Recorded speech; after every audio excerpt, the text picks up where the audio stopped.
Happy New Year! A new year comes with new, updated tax rules and thresholds. There are a few changes, as always, to be aware of this year, so I thought I would take this opportunity to share them with you. Please note, we've included most of the numbers in the description below for your reference. We will also be sending out a tax bulletin again towards the end of January once we have all the relevant details and dates regarding your statements and slips. Hi, I'm Chad Butnary, Wealth Advisor with the Andrews Group at Asante Capital Management.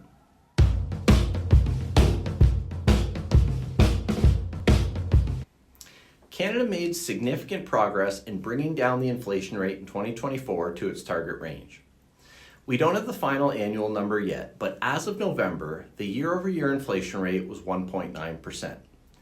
The federal government's annual indexation adjustment for personal income tax and benefit amounts will be 2.7% for 2025, which is much lower than the larger increases we experienced in 2023 and 2024.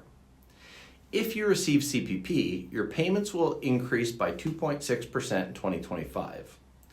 Old age security is addressed on a quarterly basis. It will remain consistent for the January to March period in 2025 as the inflation rate didn't increase over the last quarter. In Ontario, the lowest combined tax bracket, both federal and provincial, has been increased to $52,886, while the highest tax bracket has been increased to $253,414 and above. The basic personal amount, which is the amount one can earn without paying tax, has been increased to $16,129. While the vast majority of capital gains continue to benefit from the 50% inclusion rate, a reminder that in 2024 it was announced that any capital gains over $250,000 would be subject to the higher 66.6% inclusion rate. And yes, CRA has confirmed they're going to continue to follow through with this, regardless of Justin Trudeau stepping down and it not being passed fully into law yet.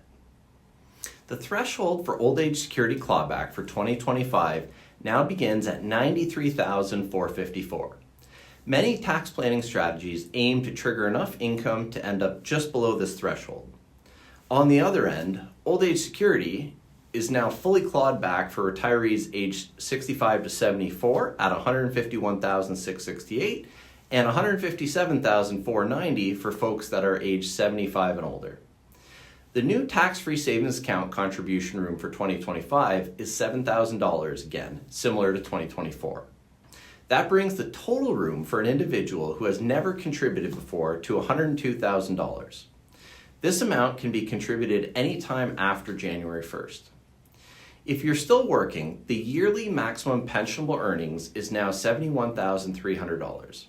This is the amount that you must contribute to reach your maximum CPP contribution threshold for the year. Also, CRA introduced a new enhancement to CPP that started in 2024 called CPP2. Basically, it increases the CPP threshold to $81,200 and is a mandatory program for those who meet the criteria. The new maximum RSP contribution limit for 2025 is $32,490. This includes any RSP contributions through your employer as well.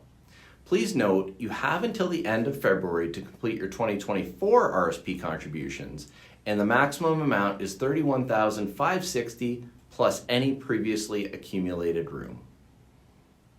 The First Home Savings Account, or FHSA, was officially launched in 2023. As a reminder, it is essentially a mix of a TFSA and an RSP, but created for individuals saving for their first home. To qualify, an individual must be 18, a resident of Canada, and they and their spouse must not have owned a principal residence any time in the previous 4 calendar years. If an individual meets this criteria, they can contribute up to $8,000 per year until they reach a total of $40,000. Contributions are deductible, like an RSP, and withdrawals are tax-free as long as they are being utilized for the qualified first home purchase. This continues to be a useful tool for younger individuals who are starting to put money aside for the purchase of their first home and have the foresight to do so. One important detail to note, the contribution room does not accumulate automatically like a TFSA or an RSP. One must open the account in order to begin accumulating room. Finally, if you're planning on selling a business in 2025, the lifetime capital gains exemption is up to $1.25 million. We'll be integrating these new updated tax rules and thresholds into our advice in 2025. We look forward to meeting with you all to discuss how these changes may apply to your personal planning strategies this year. I hope this has been a useful preamble to start thinking about your tax planning for 2025. As always, if you have any questions, please feel free to call or email. I'm Chad Butneri with Asante Capital Management. Thanks for watching. If you're interested in learning more, you can visit our website at www.andrewsgroup.com.